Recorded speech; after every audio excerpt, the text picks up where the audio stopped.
Esprit de Dieu, inonde ce lieu. Esprit de Dieu, ouvre ton serviteur. Au nom puissant de notre Seigneur Jésus-Christ, nous avons ainsi prié. Amen. Amen. Par vos acclamations, nous allons appeler notre Dieu, notre frère Richard, nous aider là. Praise the Lord.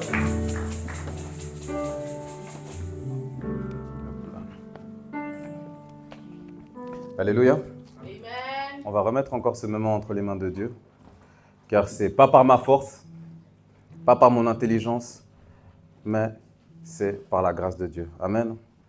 Seigneur Tout-Puissant, je me tiens aujourd'hui devant toi, Seigneur, car ton peuple se tient devant toi et veut écouter ta parole.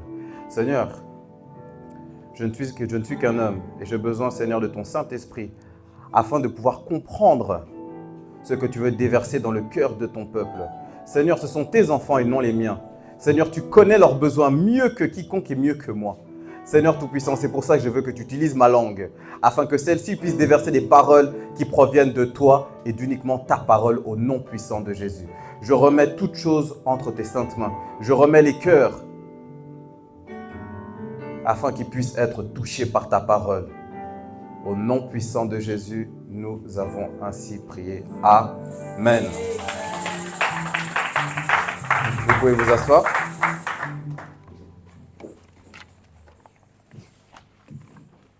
Si tu peux m'accompagner, mon frère. Donc, pour commencer déjà, bonjour à tous. Bonjour à toutes. Donc, je suis heureux de pouvoir commencer ce culte, qui est un culte d'une longue série, durant tout le mois, où les jeunes vont être à l'œuvre. Amen. Amen. Donc, le thème, c'est « Seigneur, visite-moi ». Amen. Donc, en préambule, je tenais d'abord à remercier le pasteur. Merci de la grâce que tu nous accordes aussi de pouvoir passer devant. Parce que, de un, comme je disais, ça nous permet d'avoir le nez dans les Écritures, le nez dans la parole de Dieu. Et la parole de Dieu nous change. La parole de Dieu nous transforme. De où Dieu m'a pris et de ce que je suis devenu, je ne peux que remercier Dieu. Et je ne peux que remercier sa parole. Amen. Amen. Donc, comme on disait, le thème, c'est « Seigneur, visite-moi ». Tout ce mois de juin, c'est « Seigneur, visite-moi ». La plupart du temps, quand on va en prière devant Dieu, qu'on lui demande « Seigneur, visite-moi », on a souvent nos objectifs à nous. « Seigneur, Seigneur, visite-moi, j'ai besoin. » « Seigneur, Seigneur, visite-moi, j'ai besoin d'un travail. » « Seigneur, Seigneur, visite-moi, j'ai besoin d'une promotion. » « Seigneur, Seigneur, visite-moi, j'ai besoin d'un mariage, j'ai besoin d'enfants. » J'ai besoin. Amen. Et une des problématiques, c'est quoi? C'est qu'on a fait de Jésus une machine à miracles. Amen. Oui, Jésus peut faire des miracles dans notre vie. Mais ce n'est pas son objectif principal. Amen. Jésus peut te guérir. Jésus peut te donner un nouveau travail. Mais ce n'est pas son objectif principal. Il peut aller même jusqu'à ressusciter. Amen. Nous allons prendre la parole de Dieu dans Jean 11, 38 à 44. Amen.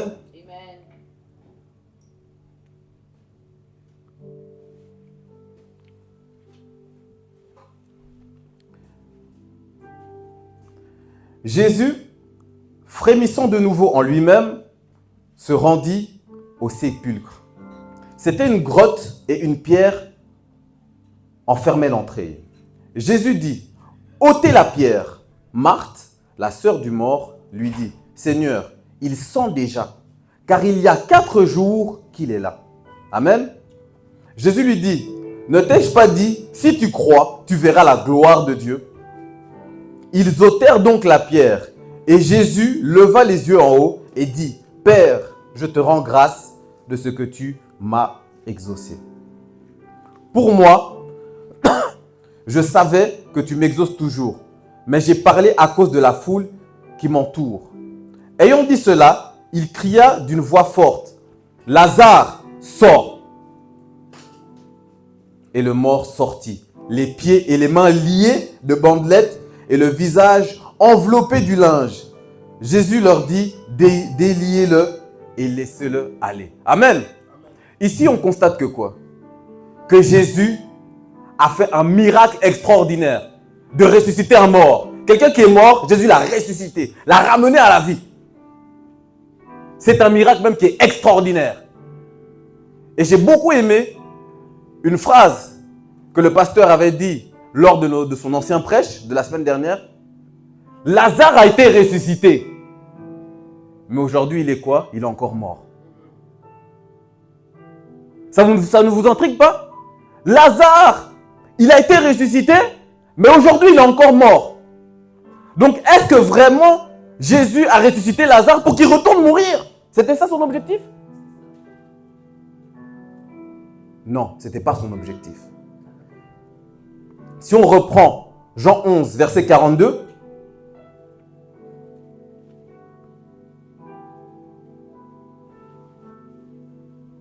pour moi, je sais que tu m'exauces toujours, mais si je parle ainsi, c'est pour que tous ceux qui m'entourent croient que c'est toi qui m'as envoyé. Amen.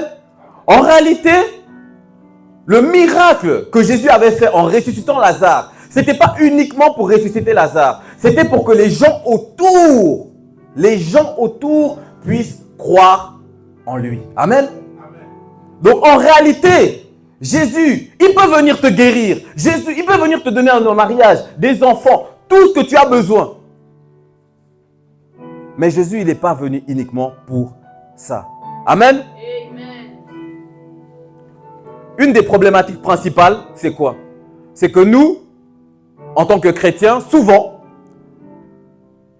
on a vendu Jésus comme un moyen au lieu d'une finalité. Viens à Jésus, ce sera le moyen que tu vas avoir un mari. Viens à Jésus, ce sera le moyen que tu auras des enfants. Viens à Jésus, ce sera le moyen que tu auras ce que ton cœur désire. Amen. Mais ce n'est pas le plus important. Ce n'est pas l'objectif de Jésus. Donc ici, on constate que clairement, l'objectif de Jésus, c'était que quoi? Que la foule croie que c'était Dieu qui avait envoyé Jésus. Donc en réalité, lui voulait tout simplement un certificat, un tampon qui vienne, qui dise que quand Jésus parle, on sait que ça c'est la vérité. Parce que les choses qu'il a fait, c'est incroyable. Amen. Donc en réalité, même si Jésus te guérit, ce n'est pas ça qu'il veut. Mais alors il veut quoi? Qu'est-ce qu'il veut Jésus? C'est une question qu'on doit se poser. Amen. Nous allons prendre Jean 3. On va lire le passage avec Nicodème. Jean 3, versets 1 à 7.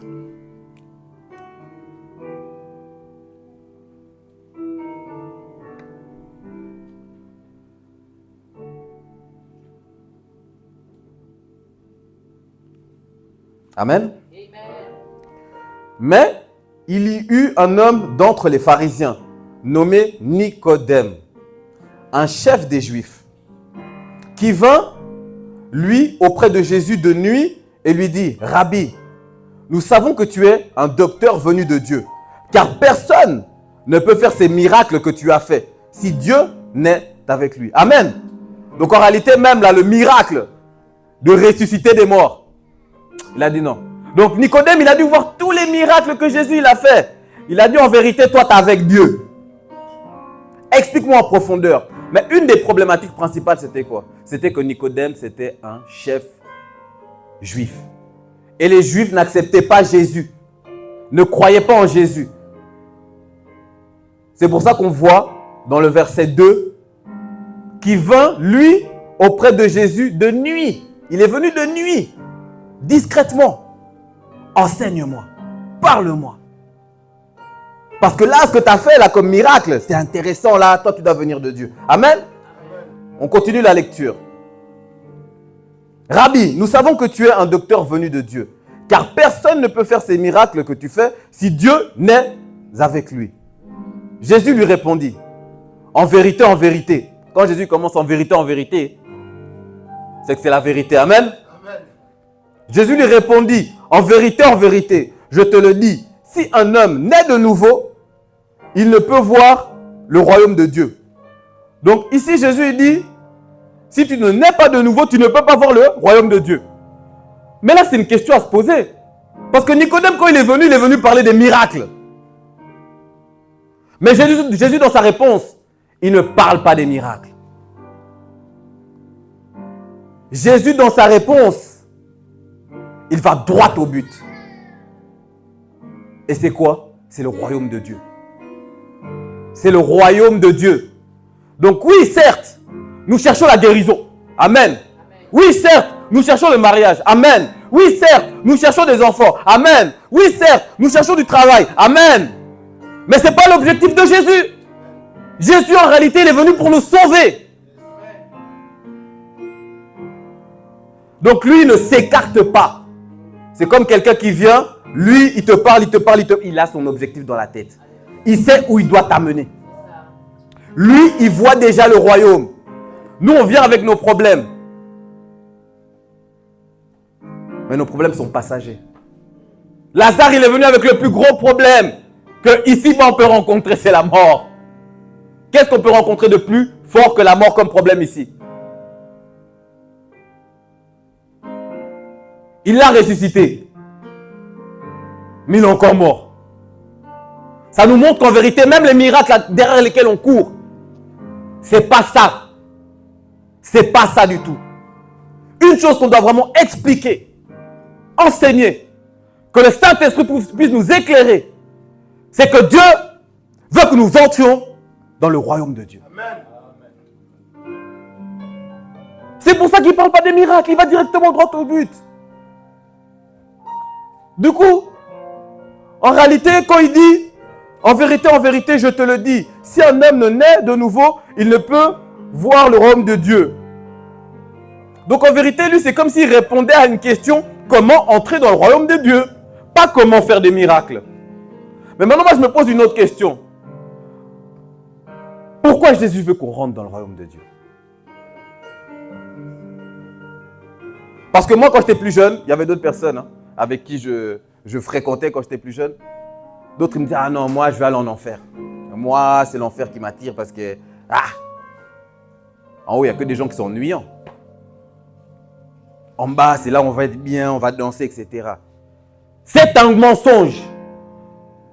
Le diable est tellement mauvais, on l'appelle d'ailleurs le père du mensonge, la parole de Dieu l'appelle le père du mensonge. Il retourne la pensée des gens et il fait croire qu'en réalité, en enfer ça va être bien, qu'en réalité, en boîte de nuit c'est là-bas c'est bien. En réalité, avec Dieu on en s'ennuie. On dirait que c'est le diable qui a créé les bonnes choses. Quand tu vas dire aux gens, venez à l'église, ils ne vont pas vouloir venir à l'église. Ils ont l'impression que non, il faut aller s'enfermer dans une boîte de nuit. Tu descends dans une salle, on dirait un bunker. Vous êtes serré, vous avez tous chaud. On vous dit, ah c'est ça. Là, on est bien. Mais quand tu regardes les fruits que cette vie t'apporte, que du désastre. Une phrase que ma mère, elle me disait quand j'étais plus jeune, quand je sortais. Elle me disait, mais toi, tu sors. Tu fais la fête. Mais dans ta vie, il n'y a rien qui va. Tes notes là sont en chute libre. Et tu vas danser quoi? Mais vous êtes envoûtés ou quoi? Et en réalité, les gens qui sont là-bas dans les boîtes, quand tu leur dis, mais tu danses pourquoi? Ils ne savent pas pourquoi ils dansent. Et moi, ici, je vous dis, à l'église, pourquoi je danse? Parce que Dieu, Jésus m'a sauvé. Je sais pourquoi je danse.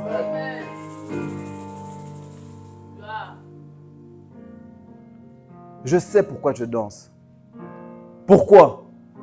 Parce que j'étais condamné à l'enfer. J'étais condamné à l'enfer.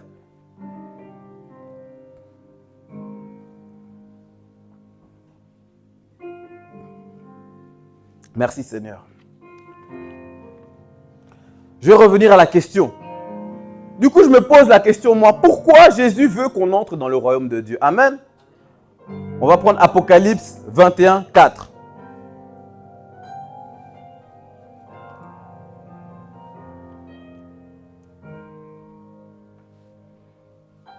Et Dieu essuiera toutes les larmes de leurs yeux, et la mort ne sera plus.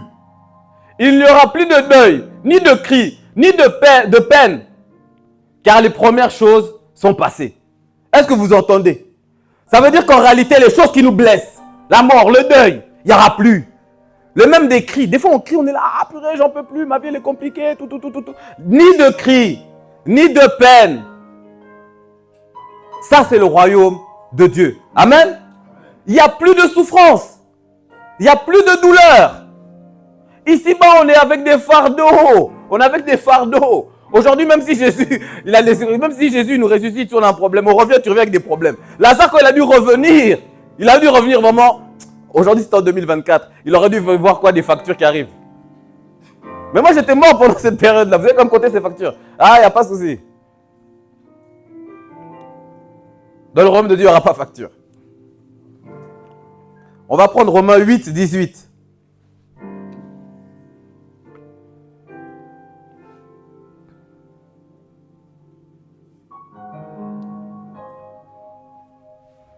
Car j'estime que les souffrances du temps présent ne sont pas dignes d'être comparées avec la gloire à venir qui doit nous être révélée. Donc, on a tous traversé des souffrances. On a tous traversé certaines choses qui nous blessent. Mais les souffrances là qu'on a traversées à côté, c'est rien par rapport au royaume de Dieu.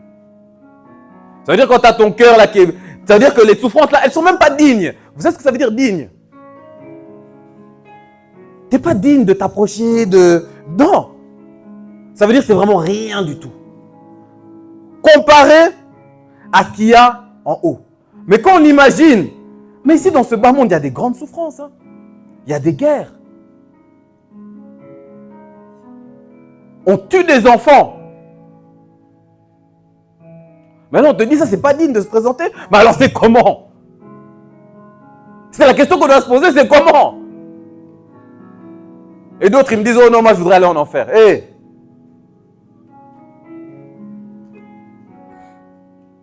Amen. Amen.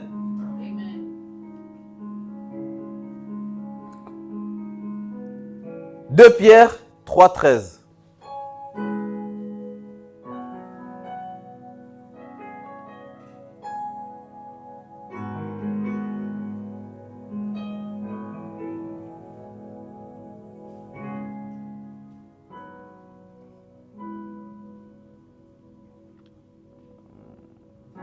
Voilà.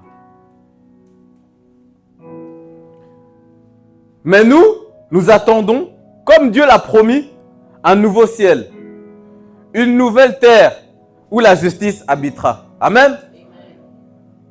Il y a un endroit où il y a la justice. La justice de Dieu, il y en a. Il y en a. C'est là-bas où il y a le vrai goût de la justice. Parce que moi, quand je regarde autour de moi, il n'y a pas de justice dans ce monde. On favorise les membres de nos familles. On favorise nos amis. On ne fait que de l'injustice, des gens qui viennent, ils attaquent les autres. C'est la loi du plus fort. Au travail, on souffre. Là-bas, il y aura la justice. Amen. 1 Pierre 1, 4.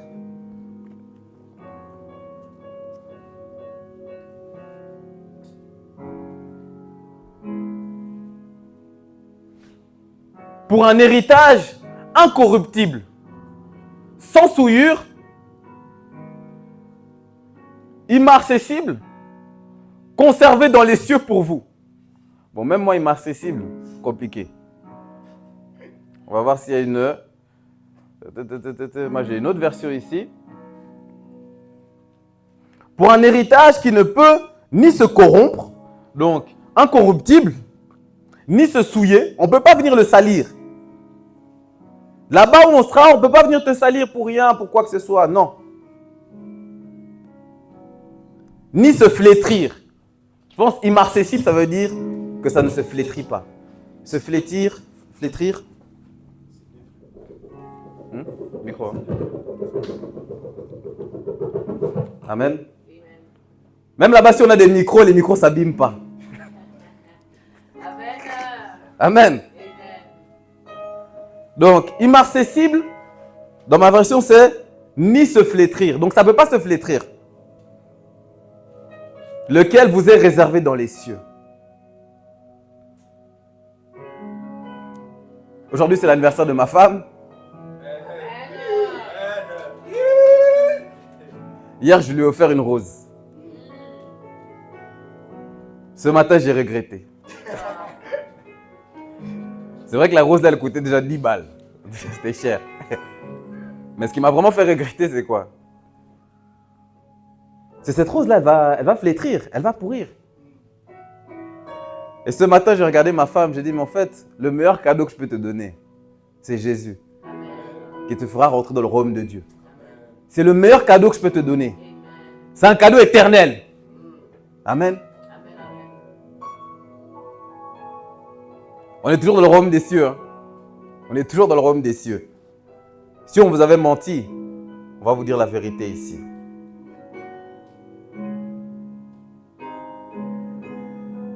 « 1 Corinthiens 2, 9.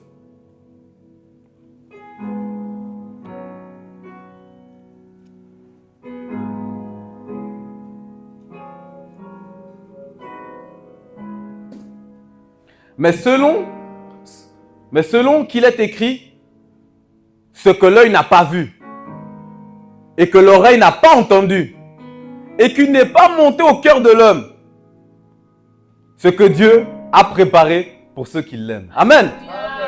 Donc Dieu il a préparé des choses que les yeux n'ont pas encore vues. Dieu il a préparé des choses que les oreilles n'ont pas encore vues. Si toi t'aimes du 50 Cent, si toi t'aimes du Fally Ipupa, si toi t'aimes n'importe quel artiste, sache que là-bas il y aura des choses que l'oreille n'aura pas entendues. Et si l'oreille pouvait avoir la grâce de l'entendre ici-bas, ça allait saigner. Les oreilles allaient saigner ici. Parce que les gens allaient vraiment prendre tout leur temps à écouter. Des choses que l'œil n'a pas vues. C'est ça que Jésus trouve que c'est primordial pour nous.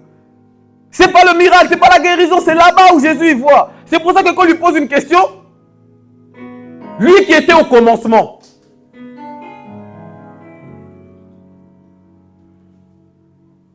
il voit. Lui vient rendre témoignage de ce qu'il a vu auprès du Père. C'est pour ça que quand nous on vient avec nos petits problèmes, il dit, ok, je vais les régler. Mais ce n'est pas ça. Amen. On va lire Apocalypse 22, 5.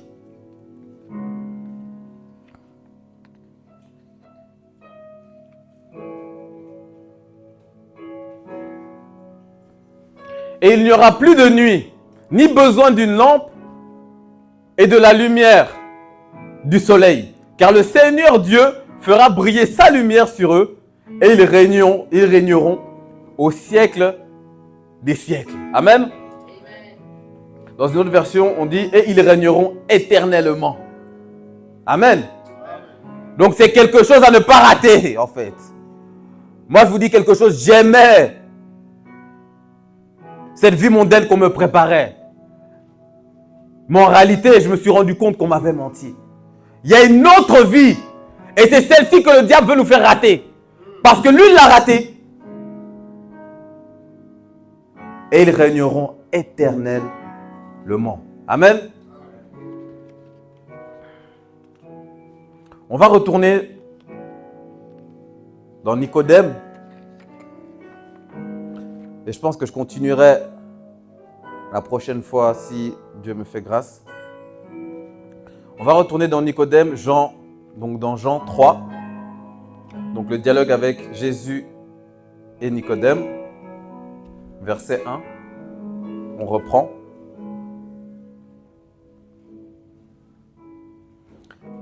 Mais il eut un homme d'entre les pharisiens nommé Nicodème, un chef des Juifs, qui vint, lui, auprès de Jésus de nuit et lui dit « Rabbi, nous savons que tu es un docteur de Dieu, car personne ne peut faire ces miracles que tu as faits, si Dieu n'est avec lui. » Amen.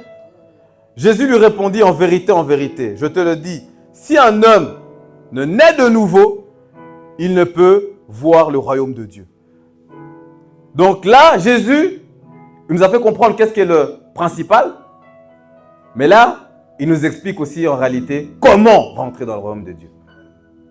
Et comment, dans le verset 3,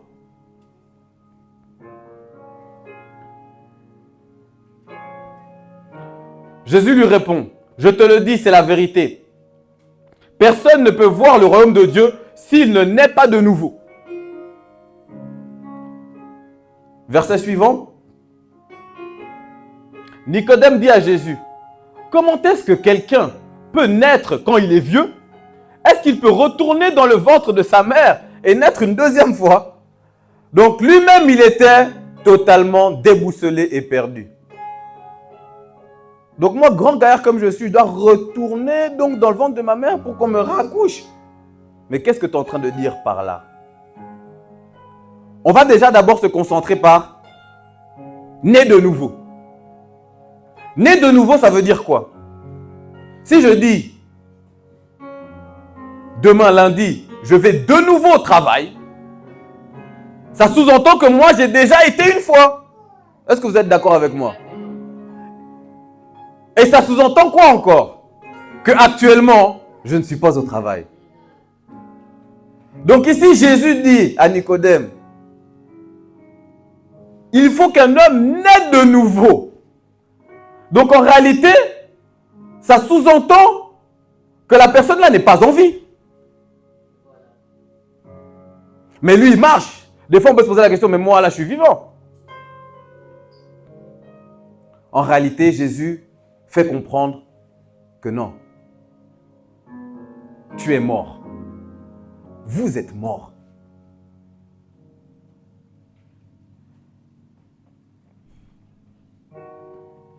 Et c'est une problématique qui concerne tout le monde. En réalité, nous sommes morts. Pourquoi nous sommes morts? Nous allons lire Genèse 2, 17. Amen.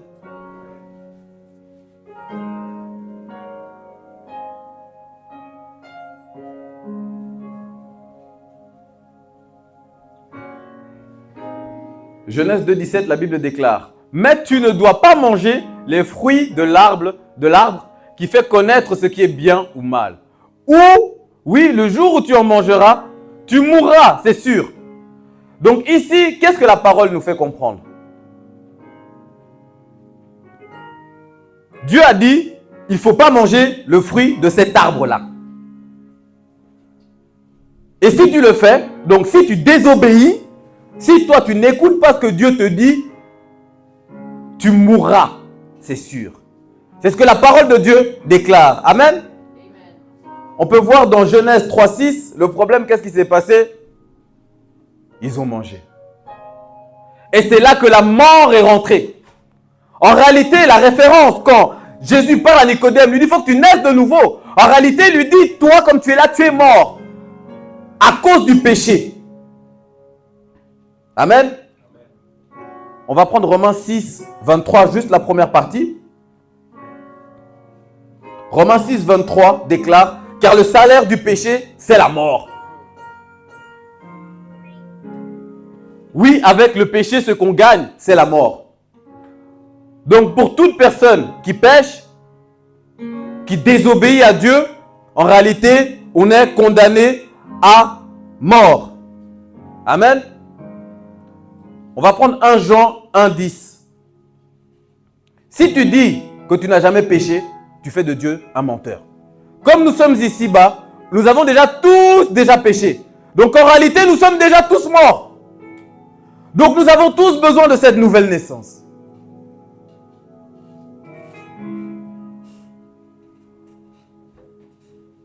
Nous disons peut-être, nous n'avons pas commis de péché. Dans ce cas, nous faisons de Dieu un menteur. Et sa parole n'est pas en nous. Est-ce que nous, on a la dignité, l'orgueil de pouvoir dire que Dieu, c'est un menteur? Donc en réalité, comme nous sommes ici, à cause du péché, nous sommes tous condamnés à mort. Et ce qui est intéressant, c'est quoi? C'est que quand on pêche, mais on ne meurt pas directement. On marche, on parle, on rigole. Donc en fait, cette mort-là, on comprend qu'elle n'est pas physique directement. En fait, c'est une mort spirituelle qu'on nous parle. Donc en réalité, nous sommes morts spirituellement. Et c'est ce qui nous empêche de pouvoir accéder au royaume de Dieu. Amen. On va prendre Romains 5, 12.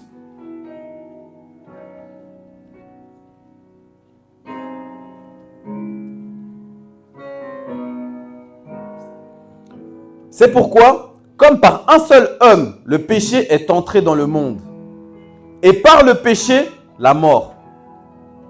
Et qu'ainsi la mort s'est étendue sur tous les hommes, parce que tous ont péché. Amen. Le péché est entré dans le monde à cause de Adam. En vérité, le péché il est rentré dans le monde à cause de qui? De Adam. Donc, à travers que le péché est rentré dans le monde, c'est la nouvelle règle du jeu qui est rentrée. Celui qui pêche, il meurt. Nous tous, comme nous sommes là, dès que nous sommes arrivés au monde, on arrive, boum, on tombe dans un petit mensonge, boum, on tombe dans un petit péché, boum, condamné directement à mort. Et c'est rentré par qui? Par un seul homme qui est Adam.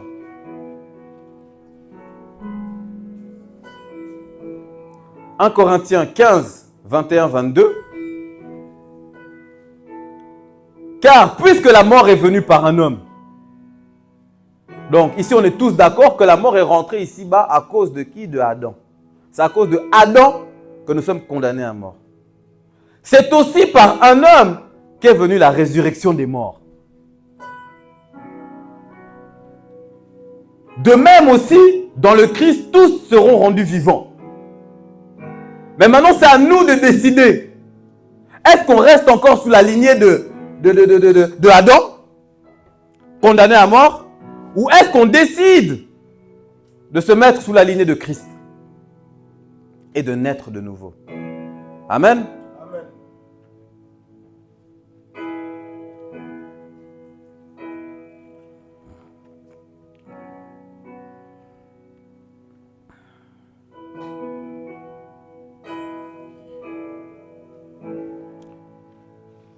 On va s'arrêter ici.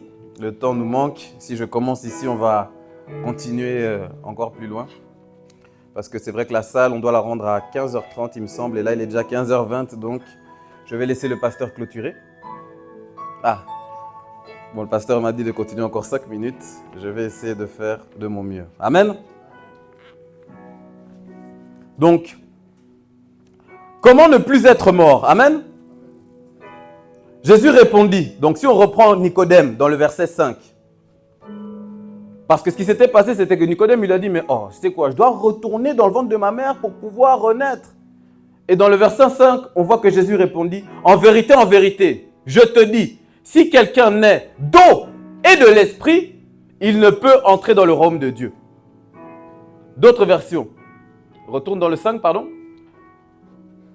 Personne ne peut entrer dans le royaume de Dieu s'il ne naît pas d'eau et d'esprit. Donc si tu ne nais pas d'eau et d'esprit, tu ne rentres pas dans le royaume de Dieu. Donc Jésus a été un peu plus précis.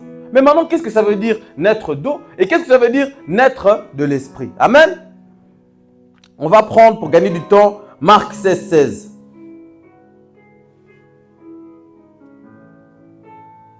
Marc 16, 16 déclare, « Celui qui croira et qui sera baptisé sera sauvé. » Amen. Donc, il faut croire en Jésus. Il faut être baptisé. Le baptême symbolise la mort du péché. On est mort avec Christ, on est ressuscité avec Christ. Il y a une grande symbolique derrière le baptême. Mais on voit aussi ce qu'il dit dans le verset Jean 3, 5. « Né d'eau et d'esprit. » Comment on est d'esprit? En croyant et en ayant la foi en Jésus-Christ. Amen.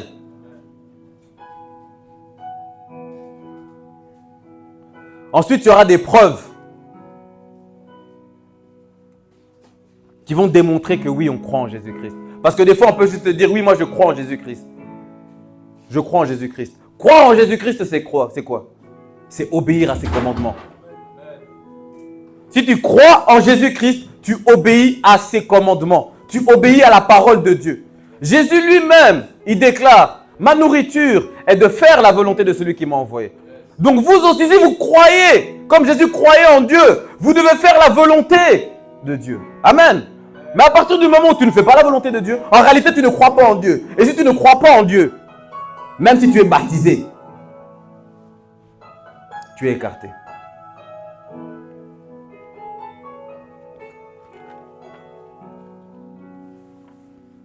il y aura un changement. On va prendre vite 2 Corinthiens 5, 17. 2 Corinthiens 5, 17. Si quelqu'un est en Christ, il est une nouvelle créature. Les choses anciennes sont passées. Voici, toutes choses sont devenues nouvelles. Amen. Donc, dès que tu es uni au Christ, dès que tu as foi en Christ, dès que tu agis selon les commandements de Christ, tu es une nouvelle créature. Et dès que tu seras une nouvelle créature, il y aura des fruits aussi qu'on va voir. Tu ne seras plus la même personne. Quand les gens vont te voir, quand les gens vont t'analyser, tu ne seras plus la même personne. Amen.